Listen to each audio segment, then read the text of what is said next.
दोस्तों, स्वागत है हमारे चैनल के एक और ताज़ा और धमाकेदार वीडियो में। आज हम बात करेंगे बॉर्डर 2 मूवी के बारे में जो 2026 की नई रिलीज हुई है और इस समय काफ़ी ज़्यादा ट्रेंड कर रही है। तो बिना समय गवाए चलिए वीडियो को शुरू करते हैं। लेकिन उससे पहले हमारे चैनल को सब्सक्राइब करें और नोटिफिकेशन बेल को ऑल पर सेट कर दें ताकि फिल्मों के लेटेस्ट एक्सप्लेनेशंस सबसे पहले आप तक पहुंचते रहे।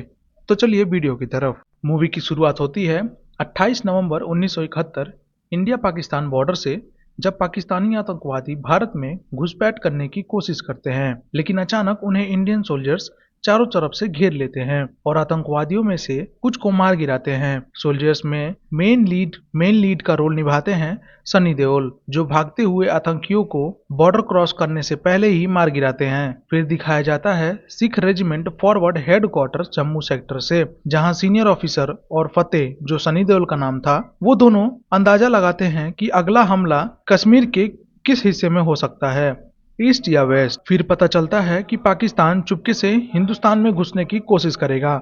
उसके लिए इंडियन फोर्स को तैयार होना पड़ेगा। वहीं दूसरी तरफ पाकिस्तानी फोर्स को दिखाया जाता है जो इंडिया में हमला करने की पूरी प्लानिंग कर रहे होते हैं और पाकिस्तानी उस पूरे ऑपरेशन को ऑपरेशन चंगेज का नाम देते हैं। फिर दूसरी तरफ हमें वरुण धवन यानी होशियार सिंह को दिखाया जाता है, जो अपने दोस्तों के साथ कैंप लौट रहे होते हैं। रास्ते में उनकी गाड़ी का इंजन गर्म हो जाता है, जिसके लिए वह पानी लेने पास के एक झील के पास जाते हैं और देखते हैं कि पाकिस्तानी आर्मी वाले वहीं से पानी भर रहे होते हैं। तभी वरुण धवन उन्हें डरा के वहां से भगा देते हैं और कैंप जाके सारी बातें हेड ऑफिसर को बताते हैं कि कैसे पाकिस्तानी भारत में घुसते जा रहे हैं, और वरुण तुरंत एक्शन लेने के लिए बोलते हैं। तभी ऑफिसर कहते हैं कि वो पॉलिसी के खिलाफ कोई भी काम नहीं करेंगे। उसी टाइम लोग बाहर हंसी मजाक कर रहे होते हैं। वो सब देख के होशियार यानी कि वरुण धवन स्माइल करते हैं और अपनी एक पुरानी फोटो उठाते हैं और वहीं से कहानी पास्ट में चली जाती है और दिखाया जाता है नेशनल वॉर एकेडमी, जहां सभी ऑफिसर्स की ट्रेनिंग चल रही होती है। फिर दिखाया जाता है सनी देओल के घर उनका बेटा आर्मी में जाने के लिए पहले से ही फॉर्म भरा हुआ था, जिसका ऑफर लेटर मिल जाता है और ये बात उसकी माँ को पता चलती है तो वो दुखी होती हैं, क्योंकि ऐसा करने के लिए उन्होंने उसे मना किया था। लेकिन बेटा बिना बात माने वो फॉर्म भर दिया होता है और वो अपनी माँ को बोलता है कि जैसे पापा को सब लोग सल्यूट करते हैं, वैसे ही वो चाहता है उसे भी देखकर लोग सल्यूट करें, और ये कहकर वो अपनी माँ को मना लेता है। वो इमोशनल होती है और रोने लगती हैं, क्योंकि वो अपने पति और बेटे दोनों में से किसी को खोना नहीं चाहती। फिर सीनियर ऑफिसर जवानों को ट्रेनिंग देते हुए पूछते हैं कि एक अच्छा फौजी बनने के लिए सबसे जरूरी क्या होता है। कोई बोलता है हिम्मत, कोई बोलता है फौजी आत्मनिर्भर होने चाहिए, लेकिन उनकी बात काटते हुए सनी देओल बोलते हैं कि सबसे जरूरी होता है अपने साथियों से रिश्ता। कोई भी फौजी कितना भी काबिल क्यों ना हो, वो अकेले जंग नहीं जीत सकता। जंग में एक फौजी का सबसे बड़ा हथियार उसकी राइफल या टैंक नहीं होता, सबसे बड़ा हथियार होता है प्यार, उसके भाइयों के लिए, अपनों के लिए और उसके देश के लिए। फिर अगले सीन में दिखाया जाता है दिलजीत यानी निर्मलजीत सिखोन के घर से फोन आया हुआ होता है और उनकी माँ कहती है कि उनके पापा उनके लिए एक लड़की देख रहे हैं, लेकिन दिलजीत मना कर देते हैं। फिर पता चलता है वरुण यानी होशियार सिंह के घर से फोन कभी नहीं आता, क्योंकि उनके पिता आर्मी में थे और वो शहीद हो गए थे और वरुण का कोई अपना नहीं है, इसलिए वो अकेले रहना ज्यादा पसंद करते हैं। ये बात सुन के दिलजीत काफी उदास हो जाते हैं। अगले दिन जब वरुण अपने बेड से उठते हैं तो उन्हें एक चिट्ठी मिलती है जिसमें राखी होती है। फिर वो दिलजीत के पास जाते हैं और पूछते हैं कि ये सब किसने किया है। दिलजीत उनकी बात मान लेते हैं और कहते हैं कि आज से तुम अकेले नहीं हो, मेरा परिवार तुम्हारा परिवार, मेरी बहन तुम्हारी बहन, और ये कहकर वरुण को गले लगा लेते हैं और यहीं से उनकी बॉन्डिंग अच्छी होने लगती है। फिर एक गाँव का सीन आता है जहाँ एक लड़की जो होशियार सिंह की पत्नी होती है, उनको लेटर आता है। वो लेटर होशियार सिंह का होता है। लड़की को पढ़ने नहीं आता और वो अपने भाई को पढ़ने के लिए बोलती है। वो दोनों उसमें लिखी शायरी को गलत पढ़ लेते हैं और उनको लगता है कि होशियार सिंह नहीं रहे। ये बात लड़की के पिता कैंप जाके होशियार सिंह को बता देते हैं और कहते हैं कि आके अपनी लुगाई यानी पत्नी को लेकर जाओ। फिर सब लोग हैरान हो जाते हैं कि होशियार सिंह का तो कोई नहीं था, फिर अचानक से उनके ससुर कैसे आ गए, और उनके दोस्त भी बोलते हैं तुम हमारे साथ 1 साल से रह रहे हो, लेकिन आज तक नहीं बताया कि तेरी शादी हो चुकी है। तभी वरुण बोलते हैं कि जब वो 7वीं क्लास में थे तो उनकी दादी ने उनकी शादी धोखे से करवा दी। लेकिन हैरानी की बात तो ये थी कि ये दोनों एक दूसरे की शक्ल तक नहीं देखे थे। होशियार सिंह फिर उस टाइम अपने ससुराल जाते हैं उनकी पत्नी की विदाई के लिए, और सब लोग उनका स्वागत अच्छे से करते हैं। हंसी मजाक चलता रहता है।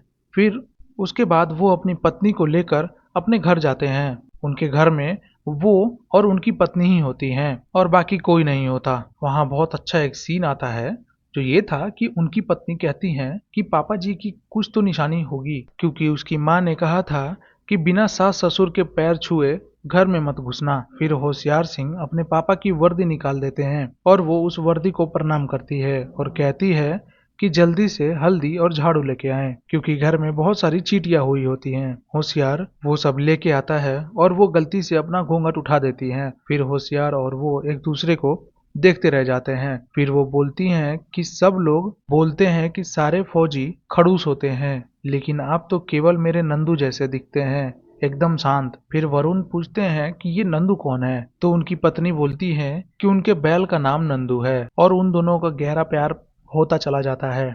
उसके बाद दिखाया जाता है राखी का दिन, जब दिलजीत की बहन सबको राखी बांध रही होती है। फिर दिलजीत की माँ कहती है कि दिलजीत को शादी के लिए मनाने के लिए। फिर वरुण और महेंद्र उनको बोलते हैं कि बस इतनी सी बात है, ये सब वो उन पे छोड़ दें, वो उसे मनवा के ही रहेंगे। उन्हें पता था कि दिलजीत हार मानने वालों में से नहीं था, तो सबने मिलकर एक चाल चली।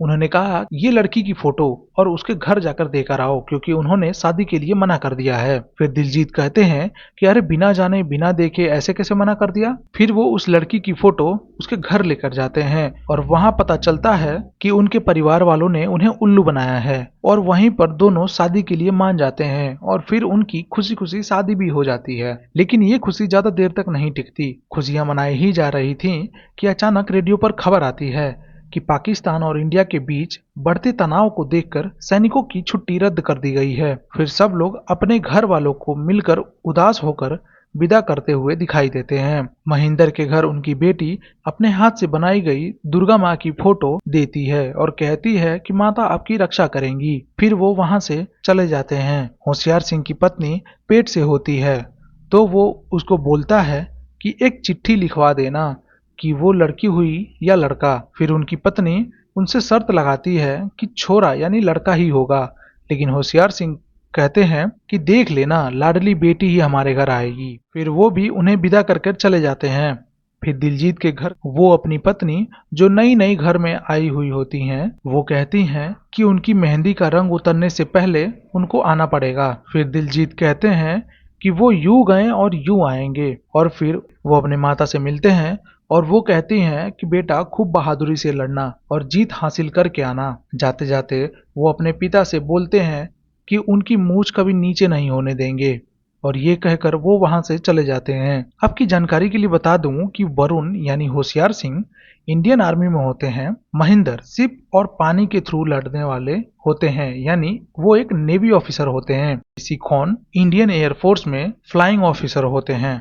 फिर आता है वो दिन जब पाकिस्तानी अपने प्लान चंगेज के साथ आगे बढ़ते हैं, और दिन था 3 दिसंबर 1971, जम्मू एंड कश्मीर, जब पाकिस्तानी फाइटर जेट तेजी से भारत पे हमला करने जाता है और वो इंडियन एयरफोर्स बेस पे हमला करता है, जिसमें दिलजीत जख्मी हो जाते हैं, और दूसरी तरफ वे समुद्र की तरफ बढ़कर इंडियन नेवी के शिप पर अटैक कर देते हैं, जिसमें महेंद्र जख्मी हो जाते हैं।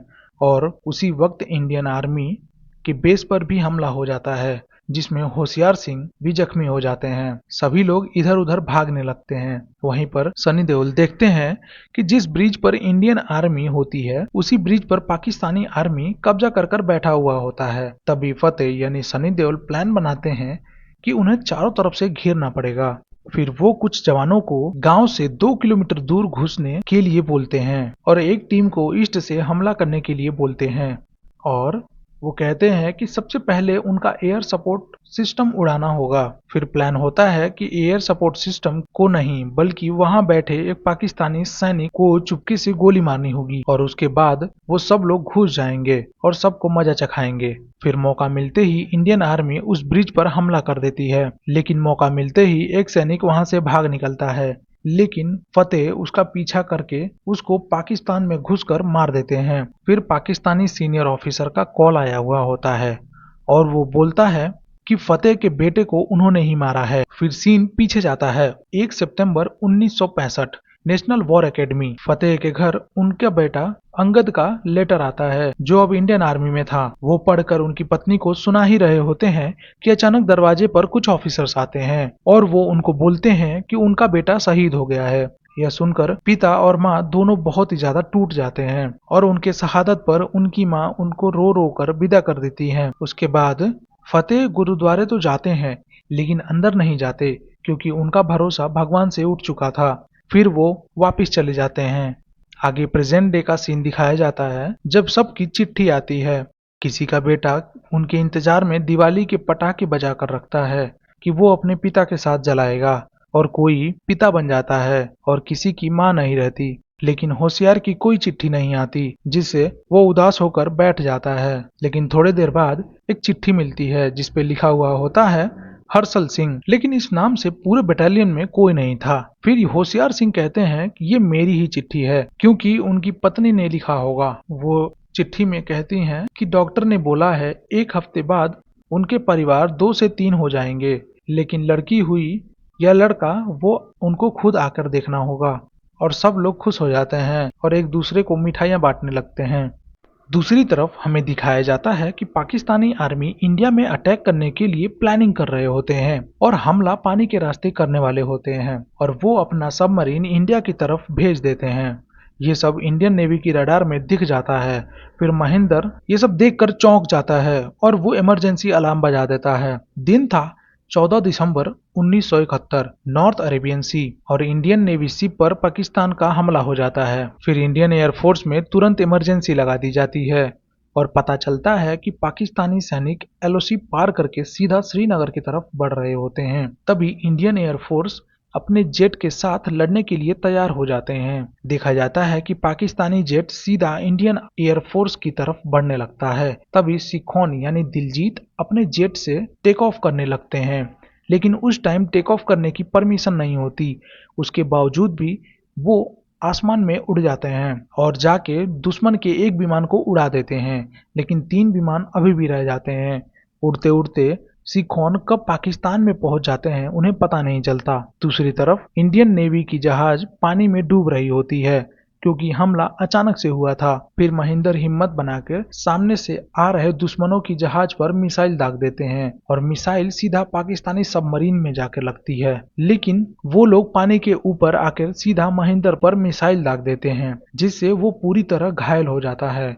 लेकिन उसके बाद वो हिम्मत बनाकर जहाज पर वापस जाता है और रडार में आए हुए सबमरीन को तहस नहस कर देता है और वो वहीं समुद्र में डूब जाता है। फिर दूसरी तरफ दिखाया जाता है कि निर्मलजीत सिखोन लड़ ही रहे होते हैं, तभी अचानक उनके एक हाथ में गोली लग जाती है। सभी पाकिस्तानी अपने मुल्क वापस लौट ही रहे थे कि तभी सिखोन उन्हें धमकी दे देते हैं और वो वापस सिखोन को मारने के लिए लौटने लगते हैं और फिर उनको एक गोली दूसरे हाथ में भी लग जाती है और सिखोन की गोली भी खत्म हो जाती है। फिर वो अपने जेट को दुश्मन के जेट से भिड़ा देते हैं जिससे दुश्मन का प्लेन क्रैश हो जाता है और सिखोन का प्लेन क्रैश के लिए आगे बढ़ने लगता है और वो वहीं पर क्रैश हो जाते हैं। दूसरी तरफ रेडियो पर खबर पहुंचती है होशियार सिंह तक, जो ये सुनकर टूट गए थे।